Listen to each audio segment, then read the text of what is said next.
Bienvenidos a la mesa de entrevista de Matices. Hola, Saúl. ¿Qué tal, Karen? Buenas noches. El tema que hoy vamos a tratar en esta entrevista son las finanzas públicas de nuestro país y vamos a concentrarnos también en analizar cómo las finanzas públicas afectan las propuestas de las fórmulas presidenciales. Algunos datos de contexto. El Instituto Centroamericano de Estudios Fiscales, ICEFI, ha identificado un panorama de fragilidad e insuficiencia fiscal al cierre de este año, del 2018. Además, este panorama está caracterizado por un aumento en el déficit fiscal que podría cerrar en 3.5% del PIB, un saldo de la deuda que además rondará el 70.6% del Producto Interno Bruto, advirtiendo además el ICEFI que para 2019 el incremento en la recaudación de impuestos que se registró este año posiblemente no se sostendrá. Por eso el ICEFI ha propuesto a los partidos políticos, al gobierno y a sectores sociales, Karen, la discusión y aprobación de un acuerdo fiscal integral que promueva, por un lado, mayor competitividad en la economía, formación de capital humano, lucha contra la corrupción, acceso al crédito productivo y combate a la pobreza a través de políticas de protección social. A la luz de las recomendaciones del ICEFI, hoy nos planteamos estas preguntas. ¿Responden las propuestas de los candidatos a la presidencia al desafiante escenario de las finanzas públicas salvadoreñas? ¿Cómo se despide el gobierno de Salvador Sánchez Serén en la administración de finanzas y qué le hereda a la próxima gestión? Y para analizar estos aspectos, hoy nos acompaña en la entrevista el economista senior del ICEFI, Ricardo Castaneda. Ricardo, bienvenido. Buenas noches, Karen, Saúl. Un placer estar con ustedes y poder discutir esos temas. Buenas noches, Ricardo. Queremos hablar contigo en primer lugar sobre lo que se hereda en materia de las finanzas públicas por parte de la gestión de Sánchez Serén y en ese marco también la formulación del presupuesto que ha hecho para el año 2019. Se ha criticado el aumento del déficit fiscal en este presupuesto, lo que proyecta al cierre de ese año, y mucho de este gasto ha estado presionado a través de subsidios que incrementan al gas, por ejemplo, en más de 40 millones en 2018 y crece a 74.5 millones para 2019. Ante eso nos preguntamos, Ricardo, ¿ha evaluado el ICEFI si efectivamente esta mayor inversión, este mayor gasto público en subsidios está atendiendo prioritariamente a financiar y atender el desarrollo social de los salvadoreños más vulnerables? ¿Se ha logrado identificar esto? No. Cuando inicia el periodo del presidente Sánchez Serén, ya la situación fiscal era muy frágil. Nosotros desde ese momento advertíamos la necesidad ya de lograr un acuerdo fiscal. Lastimosamente, por diversas razones, quizás la principal es la parálisis política que ha caracterizado a El Salvador durante estos últimos años, el país no logró realmente lograr un acuerdo de esa magnitud. Sí se logró aprobar una ley de responsabilidad fiscal en la cual se establecían algunas metas en temas de deuda, carga tributaria, pero nunca se establecieron cuáles medidas se iban a implementar para ello. Lo que sí nosotros notábamos es que en el año 2013 el déficit fiscal de El Salvador era de 4.5 y en el año 2017 cierra con 2.5, es decir, hay un ajuste de 2 puntos en ese periodo de tiempo, un ajuste bastante importante. Cuando uno acerca la lupa y ve dónde es que se realizó ese ajuste, fue principalmente en dos variables, el gasto social y la inversión pública. O sea, hubo recortes al gasto social. Sí. Y eso logró reducir el déficit. Efectivamente, para que tengan una idea, los niveles de gasto social del año 2018 son equivalentes a los del año 2005 en términos reales. Y especialmente carteras como educación, que sus niveles de inversión para el año 2018 se asemejan a los del año 2009 o los de salud a los del año 2010. Un elemento que, digamos, también no podemos dejarlo aislado de un contexto electoral, de una elección presidencial. Un aumento del gasto público también va orientado en ese sentido. Efectivamente, entonces hasta el año pasado el déficit se había reducido, pero nosotros decíamos que eran a través de dos variables que dentro de una estrategia de desarrollo tú no lo deberías de tocar, ¿no? Pero luego de la pérdida de las elecciones de diputados, el FMLN comprende que uno de los temas que les afectó fue la reducción en subsidios. Y entonces a partir de ahí, este año, a pesar de que hay un incremento en la recaudación en buena medida explicado por una moratoria que se dio o una amnistía fiscal que permitió al Estado recaudar más impuestos, el déficit, de acuerdo a nuestras estimaciones, estaría cerrando en 3.5.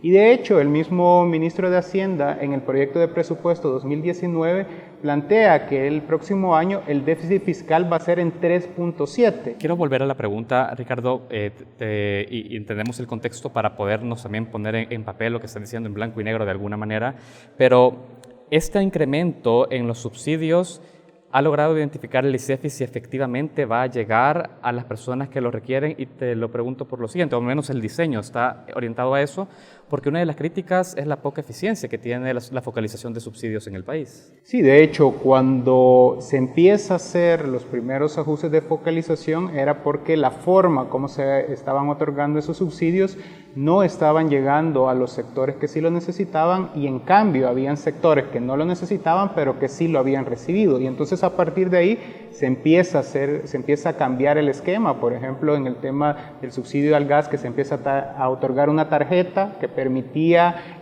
asegurar que los beneficiarios fueran realmente personas que lo necesitaban. Sin embargo, entre el 2016 y el 2017 se hace un recorte al subsidio, pero no por la lógica de mejorar la focalización del programa, sino porque el Estado no tenía los recursos y había que recortar. Entonces pasó de que personas aún que necesitaban el subsidio todavía no lo estaban recibiendo. Ahora, Ricardo, me gustaría clarificar esto. Entonces, sí partimos de una situación en la que era necesario mejorar y hacer más efectiva la repartición, la entrega de subsidios. Ese es un elemento.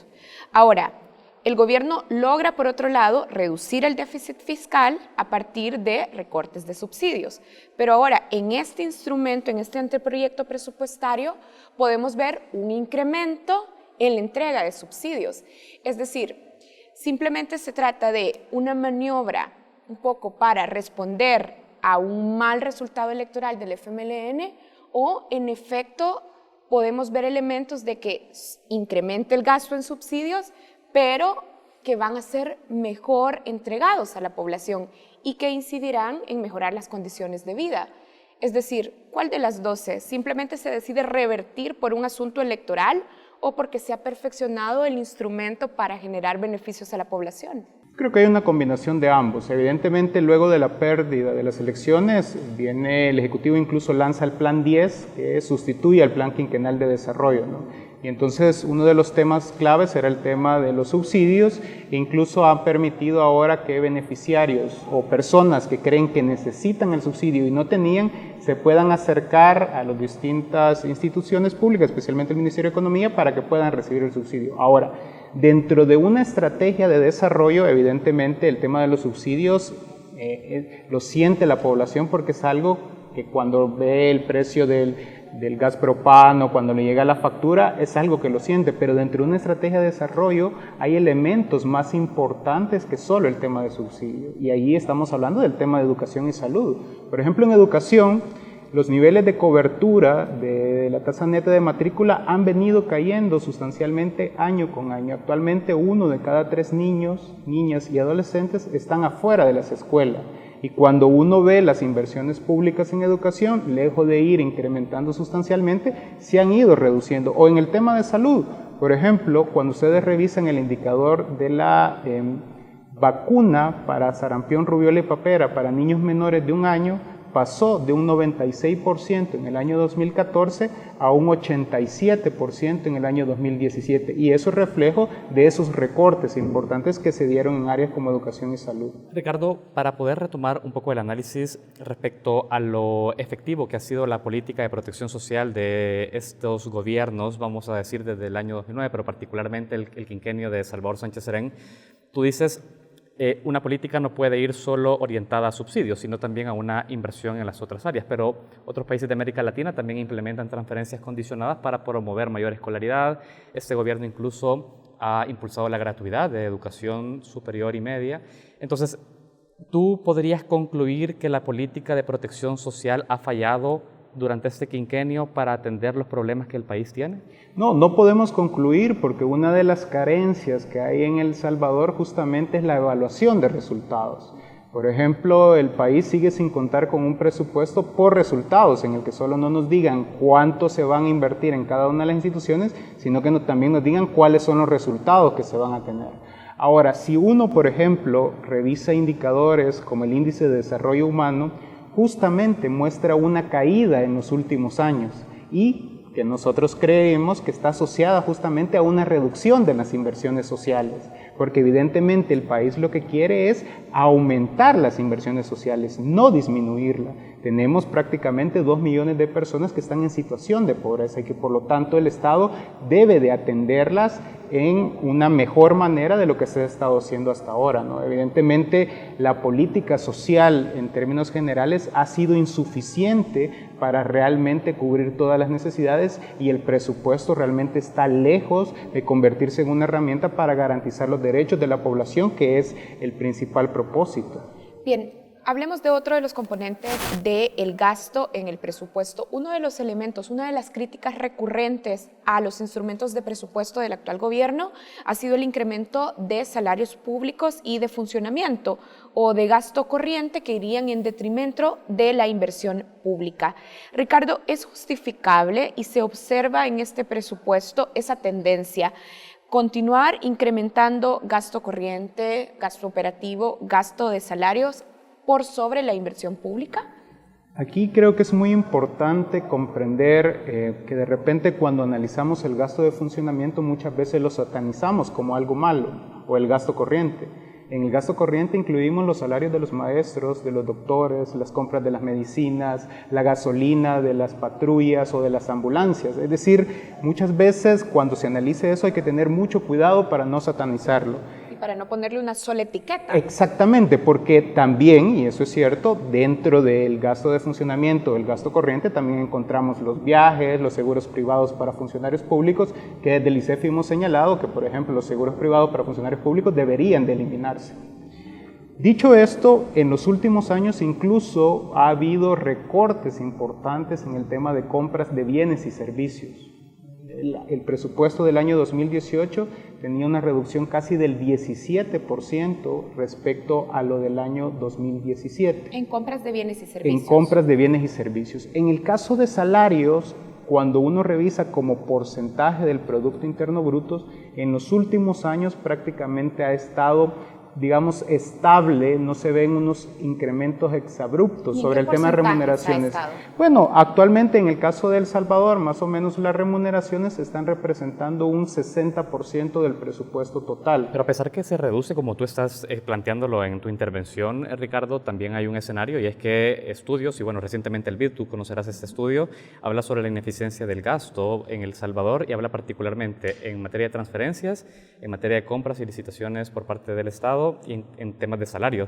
Entendemos que puede haberse reducido, pero sigue siendo una presión importante del gasto que no sabemos si está siendo eficiente. Sobre eso, ¿qué tipo de medidas o qué tipo de avances tú identificas que se han realizado en el marco de estos últimos 5 años, si es que ha habido? De hecho, en el tema de salarios no es que se haya reducido, yo lo que decía es que se ha mantenido. Ahora, ¿qué es lo que ha pasado en El Salvador? Por ejemplo, que tenemos escalafones que realmente están diseñados en una forma en la cual las finanzas públicas no lo pueden aguantar, especialmente el escalafón de salud. El ritmo de crecimiento es insostenible para las finanzas públicas. Y entonces ahí debe de haber un equilibrio entre los derechos adquiridos por parte de los trabajadores, pero también que existan los recursos para poderlo financiar. Desde el ICEFI nosotros hemos señalado la necesidad de una reforma integral del servicio civil, desde la forma, cómo se hacen los procesos de contrataciones para que realmente se asegure que sean con criterios de idoneidad, de equidad y que las escalas salariales también deban de revisarse, porque tenemos ahora, por ejemplo, una persona que pueda ser una secretaria en una institución pública que pueda estar ganando el triple que otra secretaria de otra institución pública, o tenemos casos en los cuales hay asesores que ganan más que el propio presidente de la República, ¿verdad? Entonces, todos estos elementos son los que deben de ser discutidos para tener realmente una reforma integral. Ahora, Muchas veces se coloca el foco en la necesidad de recortar empleados públicos, ¿no? De recortar remuneraciones. Exactamente. Yo ahí lo que digo es que hay que analizar caso por caso. ¿Por qué? Porque, por ejemplo, si hablamos del tema de educación, estimaciones nuestras nos dicen que si quisiéramos una cobertura universal de educación, necesitamos contratar 34,000 docentes nuevos. Es decir, que lejos de estar despidiendo, ahí necesitaríamos contratar. Y, por ejemplo, para el presupuesto del 2019, en la cartera de educación, se considera incluso un recorte de 3 empleos. Es decir, que no vamos a ver una mayor contratación de docentes. Ricardo, tenemos que hacer una pausa muy breve. Con respecto al 2018, ¿cómo se comporta el rubro de remuneraciones para el anteproyecto de presupuesto de 2019, entonces, en términos generales?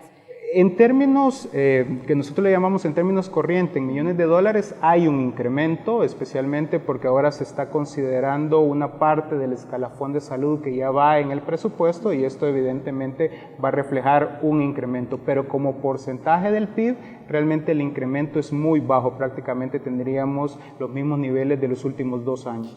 Queda también claro con tus intervenciones en este bloque la necesidad de una mejor evaluación de política y también reformas al servicio civil, a la función pública para tener una asignación de salarios mucho más eficiente. ¿Hacemos la pausa? Ya regresamos. Estamos de regreso en la mesa de entrevista de Matices. Esta noche estamos conversando con Ricardo Castaneda. Ricardo Castaneda es economista senior del Instituto Centroamericano de Estudios Fiscales. Ahora hablamos también de cómo las propuestas de las fórmulas presidenciales para el periodo 2019-2024 están afectadas por el escenario fiscal y económico de nuestro país.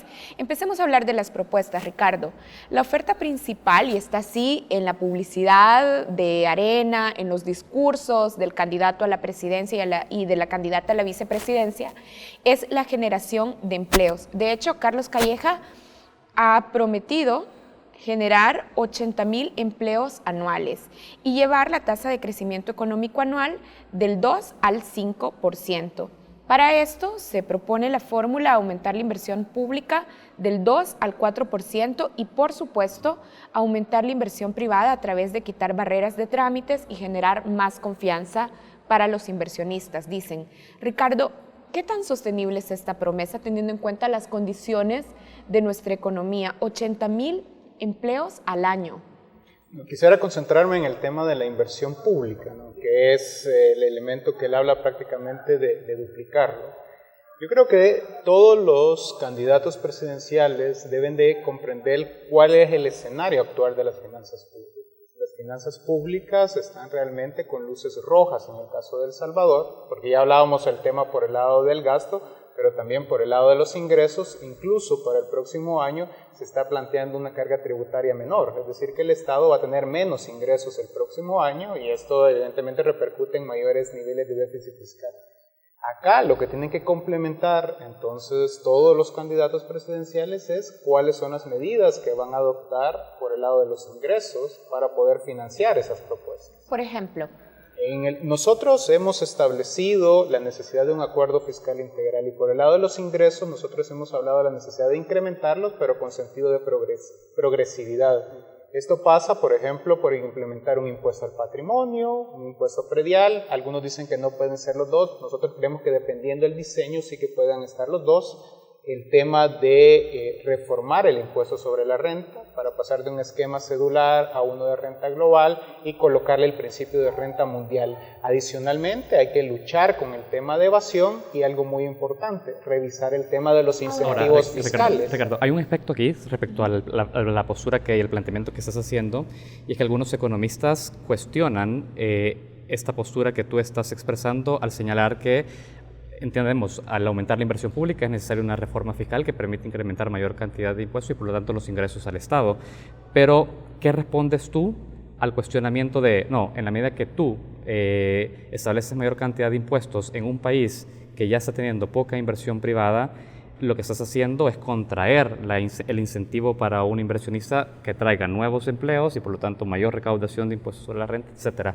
¿Qué se responde ante esa, digamos, dualidad que se presenta en el plano económico? Lo que pasa es que eso es el planteamiento que ha imperado hasta ahora, ¿no? En el cual básicamente desde cuando se implementa el modelo neoliberal en la década de los 90, la idea era que el Estado no debía reducir su gasto público y crear todas las condiciones para que hubiera mayor inversión privada. Y dentro de ello se destacaba el tema de que la tributación cayera principalmente sobre el consumo y no sobre la inversión. Y por eso en El Salvador es el único país de América Latina que no tiene un impuesto a la propiedad. Hasta el mismo Fondo Monetario Internacional ha dicho que El Salvador es un caso raro por ello.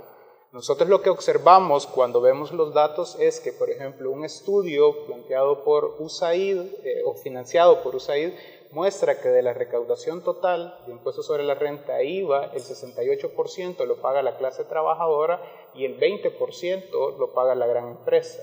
Adicionalmente, si uno revisa los datos del Banco Central de Reserva sobre cómo se distribuye la producción en el país por el lado de los ingresos, que esa era información que no la conocíamos hasta marzo de este año, donde muestra que entre el año 2005 y el año 2017, mientras el porcentaje de remuneraciones ha ido cayendo, el porcentaje del excedente bruto de explotación, que es el nombre técnico de la ganancia, ha ido incrementando. Es decir, por más que existan impuestos ahora establecidos en el país, tú lo que dices es que esos impuestos no han recaído sobre los grandes capitales, sino efectivamente sobre la clase trabajadora, y a pesar de eso no vemos tampoco una situación sobre mayor inversión en el país. Exactamente, porque ¿qué es lo que está pasando? Es que los temas fiscales no los puedes ver tú de forma aislada.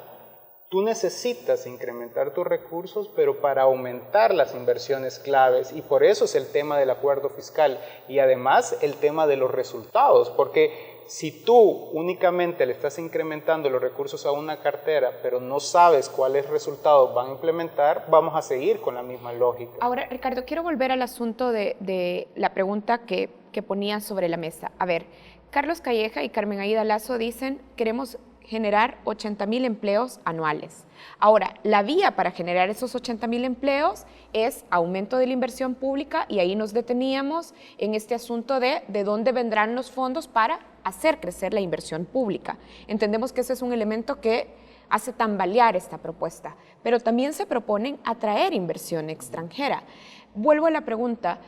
Ya nos queda claro la dificultad de aumentar la inversión pública si no se plantea cómo se van a incrementar los ingresos. Pero, ¿qué otros elementos dificultan o qué otros elementos son críticos para esa propuesta de generar 80,000 empleos? ¿Cuáles son los elementos que ellos van a tomar en cuenta para atraer inversiones? Por ejemplo, lo que no nos están diciendo es si el mecanismo va a seguir siendo otorgar incentivos. Han dicho reducir tramitología, reducir la burocracia, por ejemplo. Bueno, ese es un tema importante, pero sigue siendo innecesario. ¿Por qué? Porque El Salvador no ha logrado resolver los grandes factores estructurales que le han impedido realmente ser un país atractivo para los inversionistas. ¿Qué factores son esos? Cuando uno revisa, incluso dentro de los mismos empresarios plantean el tema de la educación, el tema de la infraestructura de calidad, el tema del combate a la corrupción, el tema de la estabilidad política, y por eso nosotros proponemos el tema de una política integral de inversiones, porque mientras tú no superes esos factores va a ser muy difícil, pero también hay que agregar otros, el tema del acceso al crédito, el tema de los bajos niveles de investigación, desarrollo e innovación que tiene El Salvador, porque al final de cuentas El Salvador, el mayor potencial que tiene son sus personas. En un país tan pequeño, con un territorio tan pequeño, lo que tú debes de hacer es potencializar, y entonces es ahí donde los candidatos hay que cuestionarles sobre cuál va a ser la manera de atraer inversiones, porque si van a seguir utilizando una receta fútil como es el otorgar incentivos, es decir, que permitirles que no paguen impuestos, el Estado nunca va a tener los recursos necesarios para poder superar realmente sus factores estructurales. Es decir, tú cuestionas de alguna manera también con esta respuesta aquellas posturas que señalan El Salvador es un país con limitantes en cuanto a la formación de capital humano, con un clima de inseguridad alto a nivel de la integridad física de las personas y de alguna manera incertidumbre jurídica, y la única manera que podamos insertarnos en el mundo es siendo competitivos desde el lado de los incentivos fiscales. Esa vía en una región como Centroamérica, ¿tú la descartas? Es decir, no hay condiciones para poder justificarla desde ese lado. El Salvador es uno de los países que tienen unos esquemas de incentivos más agresivos en toda la región centroamericana, y a pesar de ello es el país que menos inversión extranjera directa trae. De acuerdo a las estadísticas del Ministerio de Hacienda, para el año 2016 el Estado dejó de percibir $900 millones en concepto de exenciones, exoneraciones e incentivos. Sin embargo, cuando uno ve los resultados, El Salvador es el país que tiene la tasa de crecimiento económica más baja de toda la región centroamericana. Decíamos, es el que menos inversión extranjera directa trae y donde los niveles de informalidad han ido cayendo. Entonces, a partir de eso, podemos asegurar que esa receta es una receta realmente que ya no funciona y por lo tanto se requieren nuevos esquemas. Y por eso es muy importante que en estos momentos a los candidatos no solo nos quedemos con lo que están ofreciendo, es decir, que van a duplicar el presupuesto de salud, etcétera, sino que les preguntemos, bueno, ¿y cómo van a poder financiar eso? Porque la situación fiscal es muy crítica y si un candidato dice que no va a tocar el tema fiscal, incluso no va a poder hacer el próximo año lo que ha hecho el gobierno en el año 2018. Hablemos también de las propuestas de Nayib Bukele, candidato de Ghana. Ha hecho 2 promesas en materia de impuestos: eliminar el IVA a los productos de la canasta básica y subirlo a los productos suntuarios, y entregar un carnet a 100,000 familias necesitadas para que no paguen ni IVA ni otros impuestos. ¿Qué impactos podrían tener estas propuestas sobre las finanzas públicas, Ricardo? Bueno, en el caso del IVA, cuando se diseña el IVA en El Salvador, en los primeros años, efectivamente la canasta básica y las medicinas estaban exentas del pago del IVA, ¿no? Luego ya con Francisco Flores se generaliza este impuesto, ya todos los productos en El Salvador están. La idea de reducir o que estos productos, o que la canasta básica no pague el IVA, hay que verlo por los dos lados, ¿no? Por un lado, evidentemente esto se pudiera creer que permitiría que las personas tengan mayores ingresos, porque evidentemente no estarían pagando el ahorros, IVA. digamos. Pero eso tendría un impacto en las finanzas públicas, Claro. porque evidentemente esto disminuiría la recaudación del IVA, que es el principal impuesto en términos de recaudación del país. Adicionalmente, también hay que tomar en cuenta es que la forma por cómo está diseñado el IVA, los mayores niveles de consumo en términos de porcentaje lo terminan teniendo aquellas personas que no necesariamente están en situación de pobreza. Entonces, por ejemplo, en México se hicieron estimaciones de qué es lo que pasaría si quedaba exenta la canasta básica y entonces se mostraba que en términos de regresividad estaría beneficiando más a aquellos sectores que tenían más ingresos. Con eso lo que quiero decir es que los candidatos también, además de presentar este tipo de propuestas, nos deben de demostrar cuáles son los estudios técnicos que tienen sobre cuáles son los impactos que esto van a tener, ¿no? En este caso, no solo en el tema de recaudación, sino también cómo esto estaría mejorando la progresividad del sistema tributario, que debería de ser un objetivo en el tema de medidas a implementar. Hay un elemento acá y es un poco el historial político del candidato Bukele. Desde la alcaldía de San Salvador, él impulsó medidas como la exención de algunas tasas en el municipio y ahora también nuevamente y también lo hacía orientado a focalizar a personas en situación más vulnerable económicamente. Y ahora lo vuelve a hacer, como ya lo plantea Karen, con esta iniciativa que busca reducir o eliminar el IVA en los productos de canasta básica.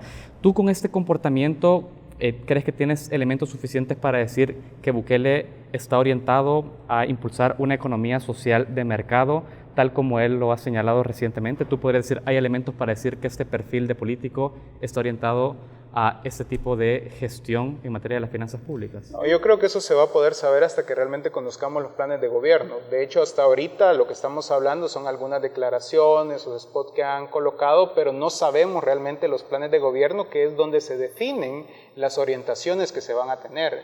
Por ejemplo, en el tema de los impuestos, si reducir o colocar exoneraciones, también nos deberían de decir cómo van a sustituir esa fuente de financiamiento, ¿no? En un país en el cual, por ejemplo, los niveles de deuda superan el 70% del PIB, y entonces a partir de ahí uno se plantea que si 9 de cada 10 dólares de los ingresos del Estado provienen de impuestos, pero algunos llegarían a plantear que van a reducir los impuestos, lo que estarían haciendo es quitarle los ingresos al Estado. Y si se le quitan los ingresos al Estado, implicará que van a tener que reducir la inversión, ¿no? Ahora, Ricardo, otro punto común en los discursos, sobre todo en los discursos de campaña del FMLN y de Gana, es decir que no van a tocar la estructura de recaudación de ingresos porque lo que quieren proponer es que sea más eficiente la lucha contra la evasión y la elusión fiscal. Ya nos estabas mencionando que hay una estimación de 900 millones de dólares que se dejan de percibir por evasión y elusión e incentivos. No, esos 900 millones, digamos que son de carácter legal, son aquellos espacios que las mismas leyes permiten en tema de exenciones, exoneraciones e incentivos. Lo que denominan gasto tributario. Que no tienen que ver necesariamente con evasión.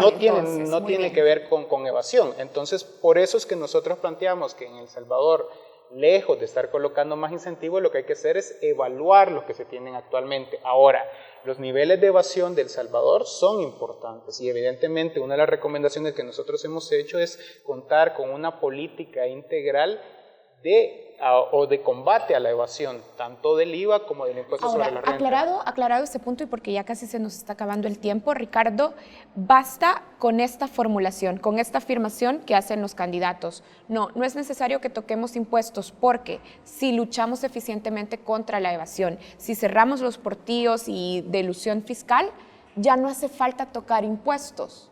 No, y sobre todo porque la estructura tributaria de El Salvador es una estructura tributaria regresiva, que termina afectando más a quienes menos tienen. En cualquier sentido de justicia, lo que se debe buscar es contar con estructuras tributarias progresivas. A partir de ahí es necesario la implementación de nuevos impuestos, no solo porque le va a dar más recursos al Estado, sino que vas a cambiar esa forma injusta como el Estado se está financiando. Evidentemente, lo que nosotros hemos estado insistiendo es ese acuerdo fiscal integral, que se resume en preguntas. ¿Cuál es el país que queremos? ¿Cómo lo vamos a alcanzar? ¿Cuánto cuesta? ¿Y cómo lo vamos a financiar? Y para eso se requiere un acuerdo entre las distintas fuerzas políticas, pero también el sector privado, la academia, los sindicatos y las diversas expresiones de las organizaciones de sociedad civil.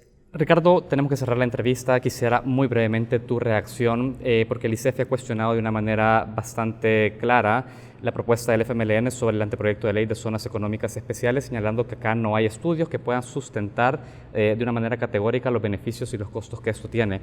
Muy brevemente, porque es una discusión que además viene, Arena también ha presentado su propuesta en ese sentido. ¿Qué tipo de estudios son los que tienen que sustentar una iniciativa de este tipo? Solo para que la población los tenga claros. Bueno, en este caso los estudios deben demostrar con certeza que los beneficios en temas de generación de empleo son mayores que los costos que implica que es la renuncia del Estado a no recibir impuestos. Porque acá se están planteando incentivos fiscales ad eternum, es decir, que mientras opere una empresa nunca va a pagar impuestos. Esto incluso viola el principio de capacidad de pago establecido en la Constitución del Salvador, porque implicaría que la tributación recaiga sobre los trabajadores y no sobre las empresas. Y además, esto evidentemente haría que el sistema tributario de El Salvador sea regresivo y que el Estado no tenga los recursos suficientes para poder financiarlo. Además, los estudios que tienen actualmente el Ministerio de Economía y Proesa tienen serias deficiencias técnicas que incluso contienen datos falsos. Por eso nosotros hemos planteado